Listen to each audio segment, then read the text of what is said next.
new content, and strategy developments at Apple TV+.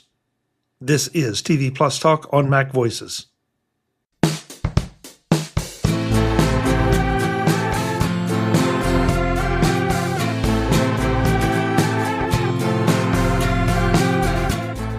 This edition of MacVoices is supported by Notion, the best AI tool for work. Check it out at notion.com/MacVoices. MacVoices is supported by MacPaw, the makers of Clean My Mac, your ultimate solution for Mac control and care. Try Clean My Mac for 7 days free, then use the code MacVoices20 for 20% off at cleanmy.com/MacVoices. That's CLNMY.com/MacVoices. Hello and welcome to TV Plus Talk. I'm Charlotte Henry. He's Chuck Joyner. Hello. Hello, Charlotte. Great to see you as always. So good to be back, getting back into our regular vibe of talking all things Apple TV Plus. And there is a lot to talk about, including some breaking news as we start the show. I'm excited about this. I feel like I'm going to be more excited about this than you, Chuck, but play nicely. There's going to be a new Peanuts musical on TV Plus. I'm not sure I can get that excited over it, but I think it's great. I knew this was going to happen. No. Listen, I think this is great. This is not necessarily for me, but on the other hand, yes, I remember Peanuts from, being a kid, and it's one of those that is just sort of timeless. It's not very trendy. It's just timeless. And that's one of the reasons I was really excited to hear about this. Yes, I mean, they haven't made a new Peanuts musical special in 35 years. That's basically my entire life. I was 2 the last time there was a Peanuts musical, an original one. So that's coming out on July the 18th. It's going to have 40 minutes. It's going to be 40 minutes. It's called A Summer Musical, originally. This might interest you. The Ben Folds of the Ben Folds 5 is also going to be writing the music. He's in charge of the music. I think this is going to be fun, Chuck. I think it's going to be interesting, Charlotte, because you brought up Ben Folds. I think it's going to be really interesting to see how the music is presented, whether it's going to be sort of in line with the typical or stereotypical Peanuts music, or whether it's going to have a more modern vibe to it. So, and listen, I can see pros and cons for either one. So, but yeah, that it might add a new dimension to Peanuts. Yeah. And well, what's interesting about this, because you mentioned, and I don't want to make too fine a point of this, but you mentioned watching Peanuts as a kid, and that, Apple has got this catalog from a period of time ago. Apple has bought this Peanuts catalog that spans, as I say, a period of time. We won't make too much of it. But and it's the only thing that's basically not original on TV Plus. And what's original is they've taken the IP that they own, i.e. the Peanuts IP, which they bought, and now they're building something new from it. And I think that's an interesting new step for Apple TV Plus. Charlotte, would you like to saw me in half and see how many rings I have? Is that what you're saying? I wouldn't dream of it. No, listen, Peanuts is almost as in a class by itself, because it ages, but it doesn't age. And totally. the parents that watched it way back when have introduced their kids to it.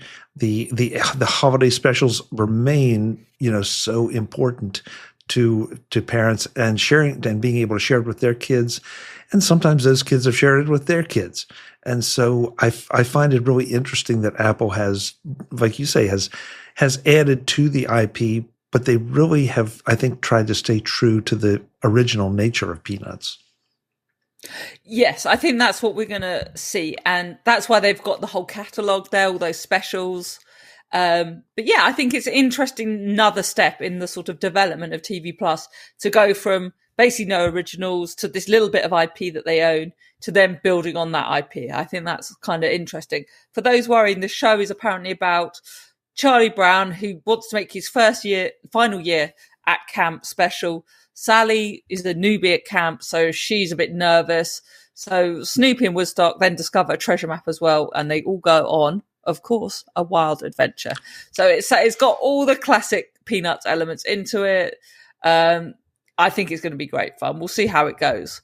Obviously, we'll do an in-depth review of it here on the show. Yes. And listen, I will look forward to that, because I think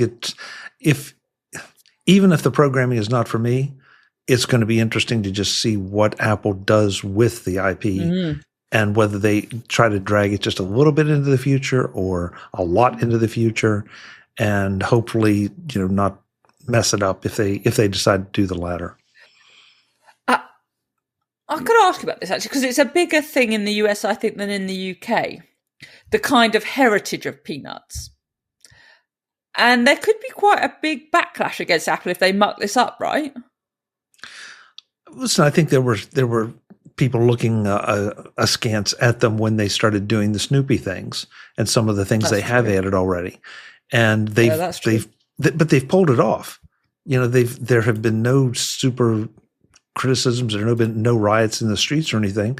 I think they've been pretty well received. So I feel like they've got a good handle on this, and it just becomes a matter of who is going to be put in charge of production and what they do to the IP.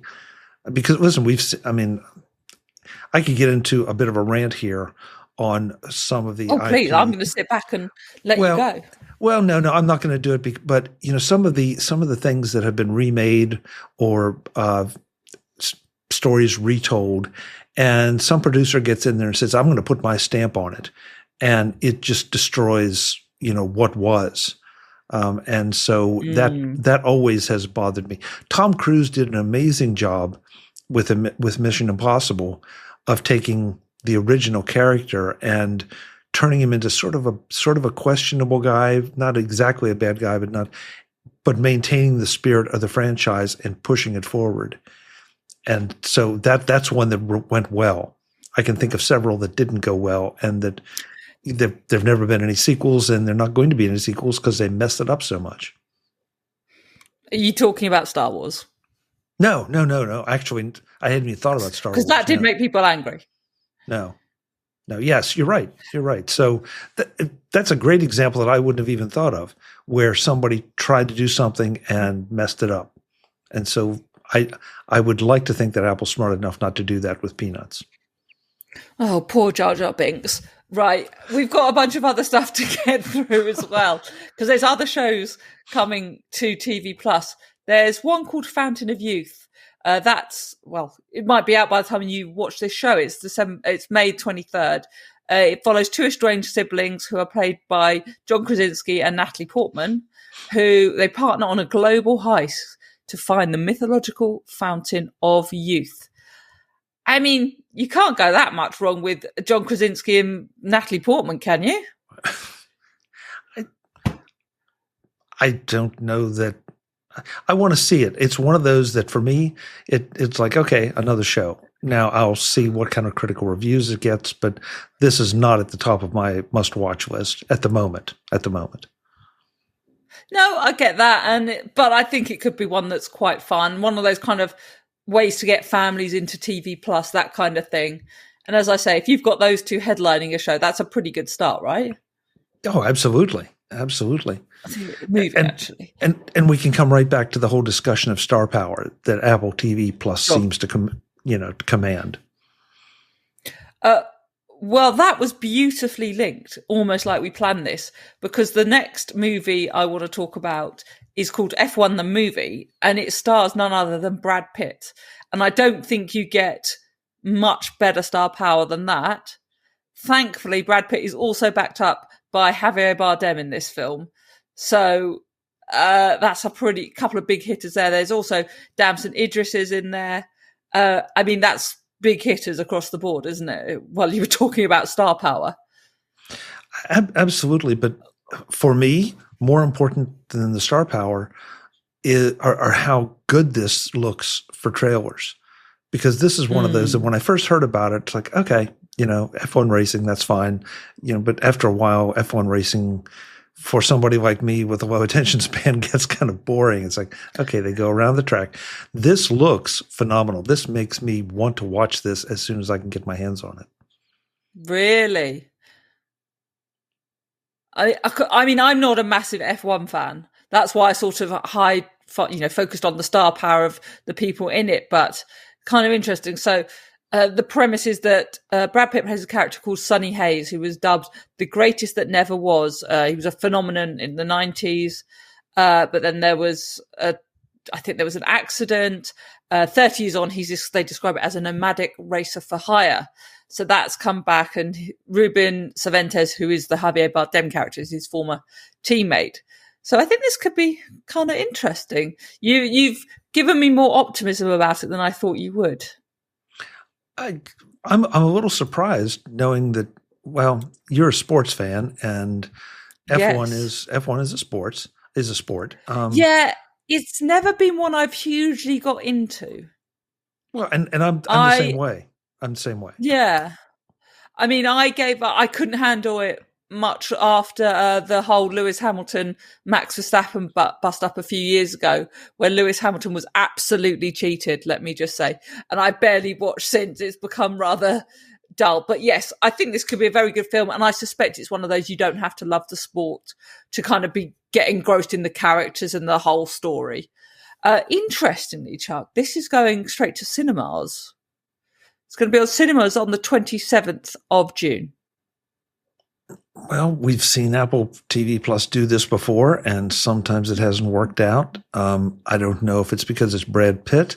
I don't know if it's because it's a little more, based on the trailers, it's a little more of an action movie as opposed to a social commentary, because we've seen the social commentary sort of crash and burn. Mm-hmm.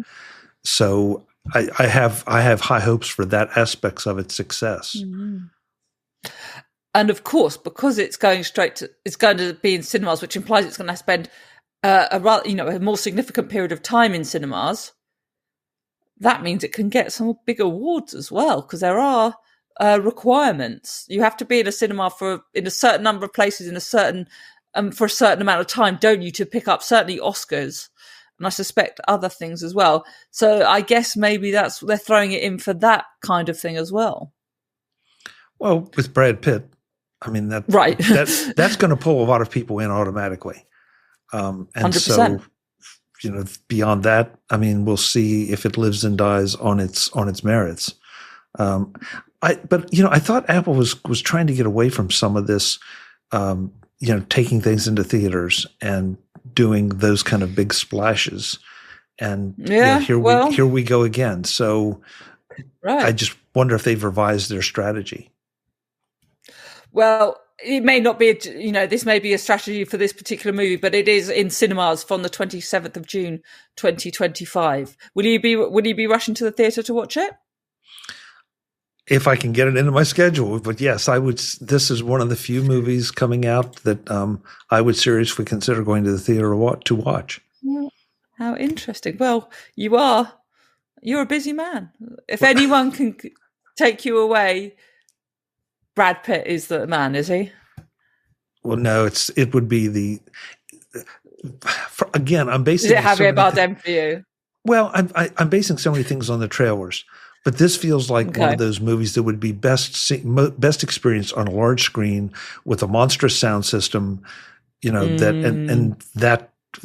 I mean, look, that's kind of why I personally go to the movies anymore. Is I'm looking for those big exciting.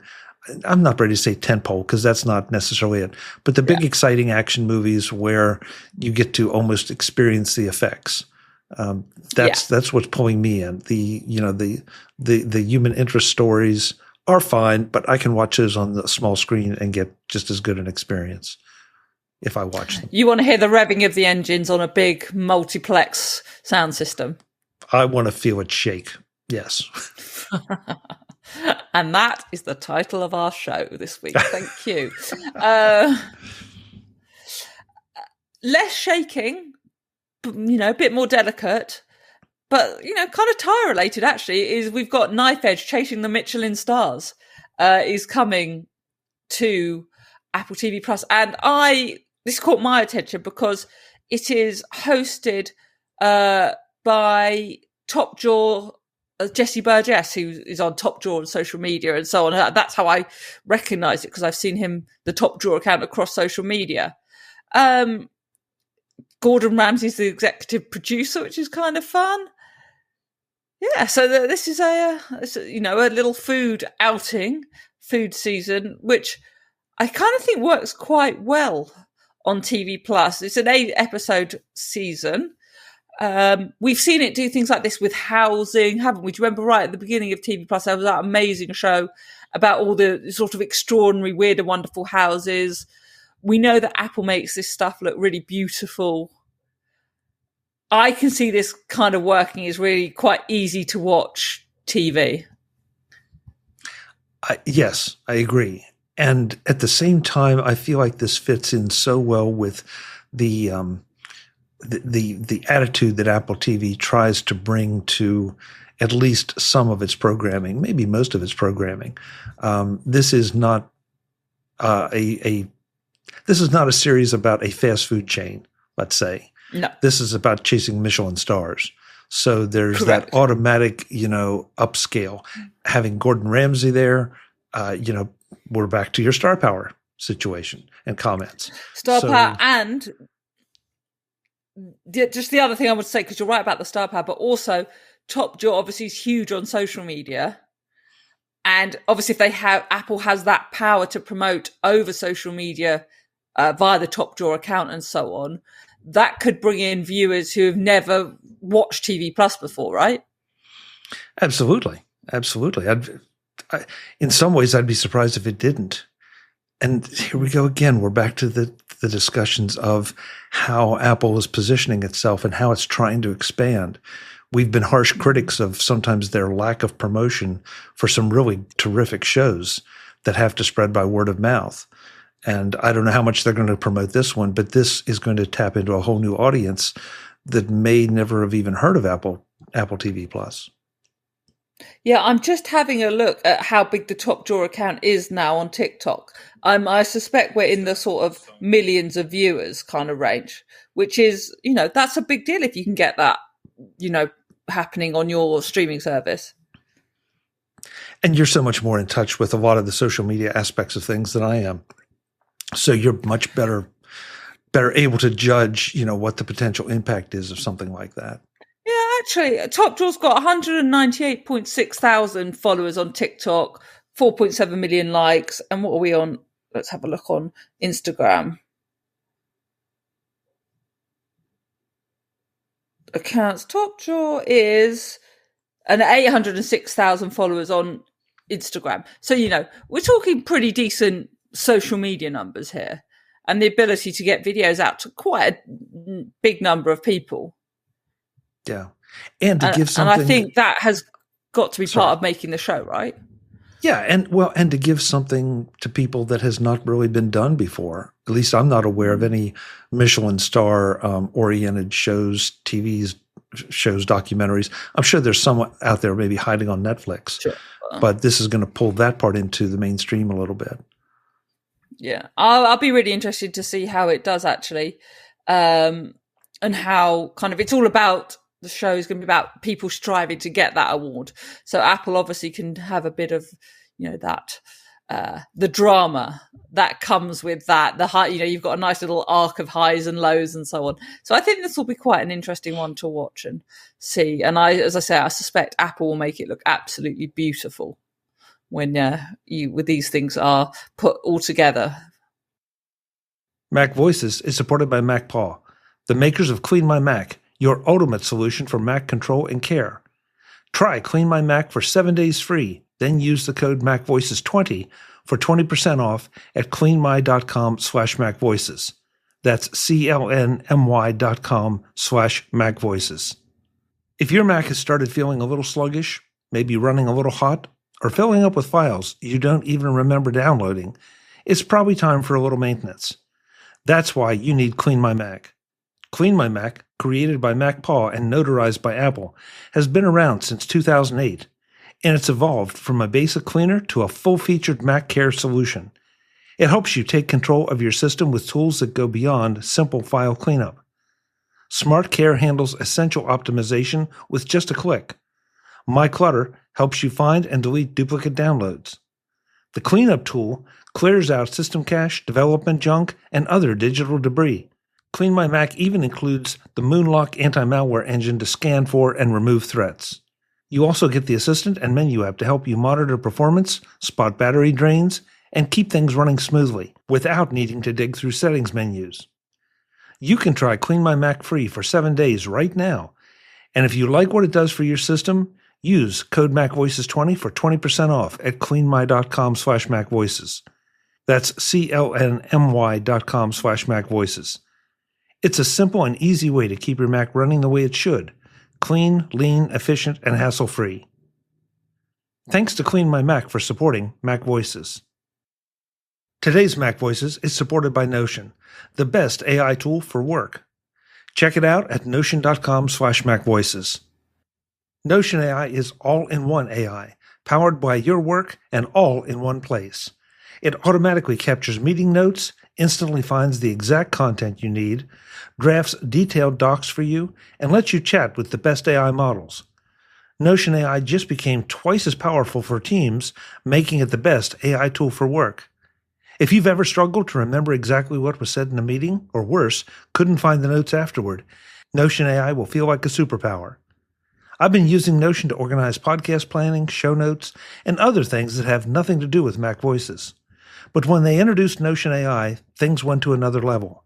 Now I can drop in a recording or just use my system audio, and Notion AI automatically transcribes and summarizes the conversation. It's not just accurate, it's smart. Searches can be done by keyword, past decisions can be found, and next steps are available. No bots, no awkward integrations, it just works. And that's no exaggeration. You can type in Notion and instantly get clean, structured notes, whether it's from a meeting platform or just a conversation recording. Check out Notion, the best AI tool for work, right now at notion.com/MacVoices. That's all lowercase letters, notion.com/MacVoices, to try the powerful, all-in-one Notion AI today. And when you use my link, you're supporting MacVoices. Notion.com/MacVoices. Thanks to Notion for supporting MacVoices. Well, you admitted before the show, you have finally, Chuck Joyner, finished Shrinking. I finally Did you enjoy it? Yes. I was quite happy to see how much I enjoyed it. I mean, Harrison Ford is brilliant. There's no doubt about it. He's brilliant. You know, just as totally wonderful. Well, creating the character that he does and making it believable. You know, some of the plot lines got a little bit sticky, and you know, at some point, how many times can one character shoot itself in the foot, or him or herself in the foot?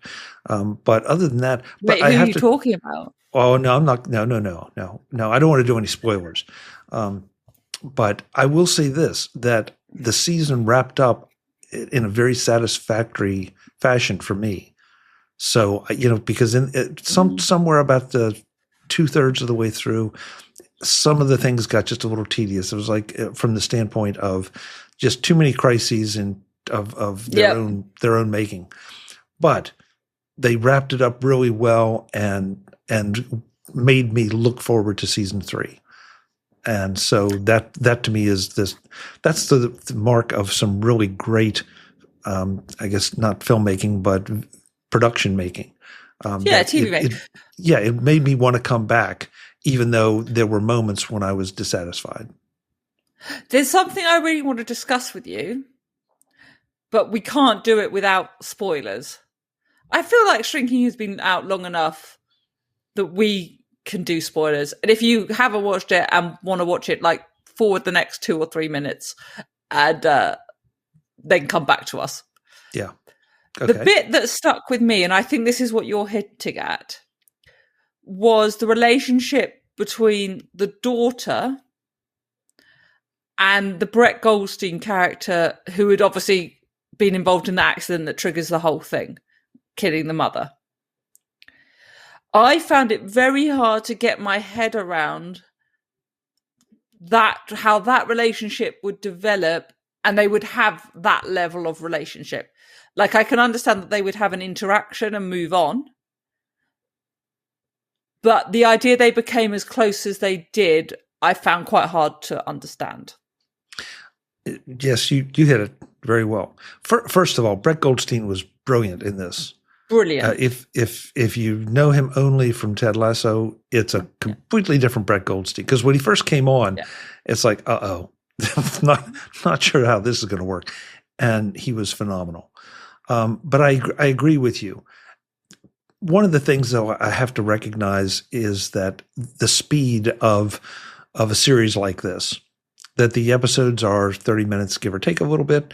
And, so you're not having time to drag things out or carry something over a long period of time, of subjective time.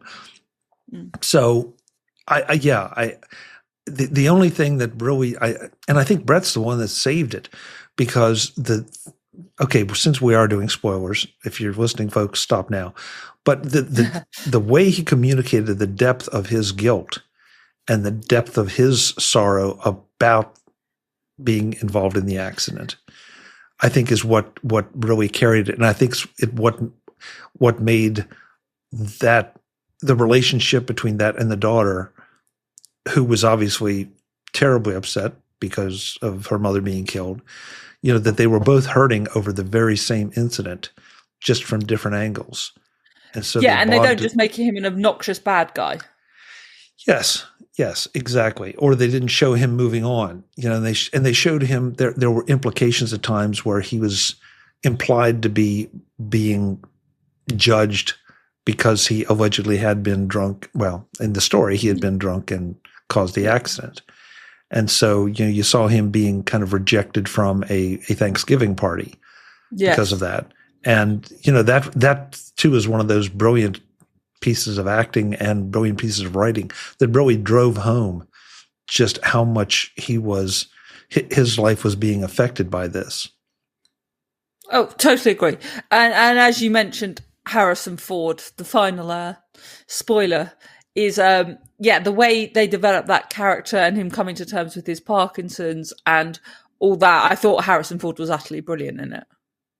Yeah, I would absolutely, just because I said what I did about there being some questionable plot points, I would heartily recommend Shrinking season 2 to anyone, especially if you enjoyed season 1. But I would also say make sure you give it the whole run. Make sure you watch the whole thing, because even if you do see some low points, like I felt like I did, it pays off in the end. Yeah, I think so. And that brings us nicely to season 3, because there is going to be a season 3 that's already been booked. There is also discussion about season 4, which is interesting, because this is made, just by the way, by Bill Lawrence, is the man behind Shrieking, behind Ted Lasso, behind Scrubs, so on and so forth.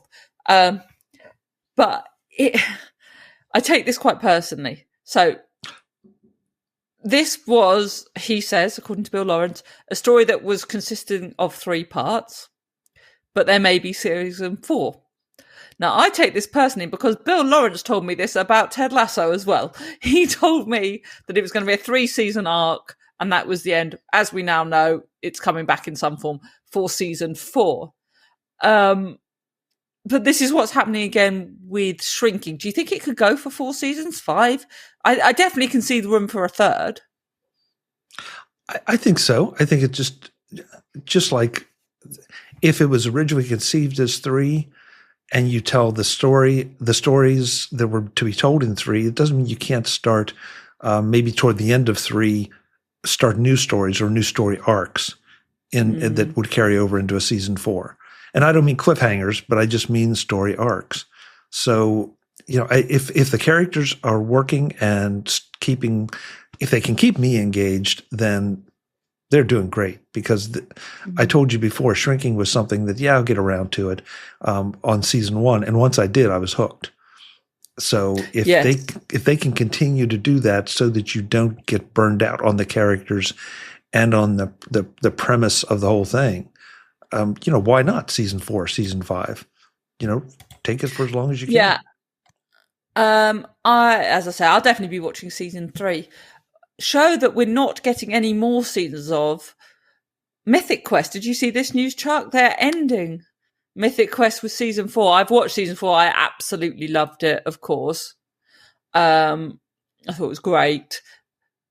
Apparently that was never scheduled to be the end. We did hear news before of there going to be a 5th season, but that is not happening now. And interestingly, it looks like the cast are going to be allowed to reshoot the final episode.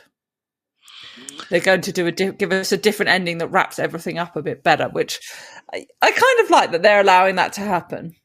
Yeah, I agree. I mean, I've watched season 4 and I watched the reshoot. And is the reshoot out now? I haven't had a chance to watch the reshoot. Yes, the reshoot's out, and I think that we need a little more time go by before we discuss that, so we don't spoil anything for anyone. Yeah. Good, bad, or indifferent. Okay, we'll behave on that one. I'll behave. I'll contain myself. Yeah, but I was sorry to see it go. And again, this is something Apple TV Plus does so much for me, and that is that they give me shows that I don't think I would ever be interested in, but somebody recommends it. Somebody says, you got to give it a try. Okay. I'll watch an episode or two, and then I'm hooked, and I'm not easily hooked. So Mythic Quest was brilliant. I thoroughly enjoyed it, and I was really sorry to see it go. Likewise. Have you done Side Quest yet? The spin-off of Mythic Quest. I haven't had it. Okay. I need to get to that. Maybe I'll watch that and we'll discuss that on the next episode. That sounds good. I'll watch the reshoot and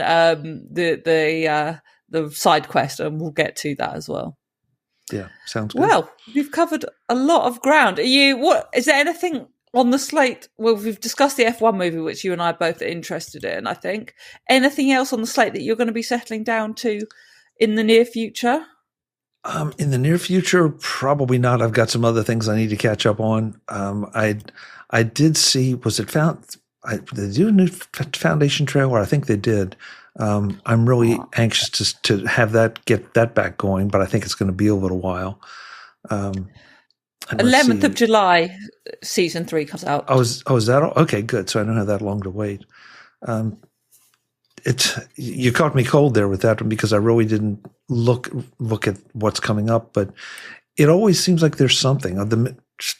To take us backward a little bit, the Michelin stars one I didn't see coming, and I saw the Gordon Ramsay things, the fact that he was going to have a show on Apple TV Plus, but then when I saw what it's going to be, it's like, okay, great, because after a while I can only handle so much of Gordon Ramsay running around screaming at sous chefs. Chuck, where can people keep up with you in between these episodes?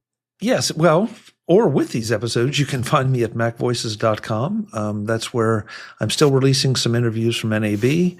We're doing the Road to Mac Stock series and trying to just keep all the content going. And on social media, you can find me as @ChuckJoyner. Yes, I'm very excited to watch all that stuff. I love your NAB stuff. I'm at Charlotte A. Henry across social media. Obviously, I'd love you to head to theedition.net. You can read more blog posts, newsletters, podcasts from me over there. And the reason why I've been slightly gone the last couple of weeks is because I've been finishing the manuscript to my book, Streaming Wars, How Getting Everything We Wanted Changed Entertainment Forever. It's now available to pre-order on Amazon, if you can believe it. That's going to be out on October the 3rd. As I say, you can pre-order it on Amazon now. I will be pushing this link wherever you can find anything from me. So please do check it out. And if you pre-order, that does make a huge difference. And I will love you even more. Well, Chuck, this has been great fun. I'm excited that we have so much more to talk about in the near future. So we'll see you all soon. Sounds good. Thanks for watching, folks. Visit MacVoices.com for show notes and to connect with Chuck on social media. Get involved in our Facebook group or like our Facebook page, and get more out of your Apple tech with Mac Voices Magazine, free on Flipboard and on the web. And if you find value in it all, consider supporting us through either our Patreon campaign at patreon.com/MacVoices, or by making a one-time donation via the PayPal link on our front page and in the show notes of each episode. You will join these fine people who help bring you Mac Voices.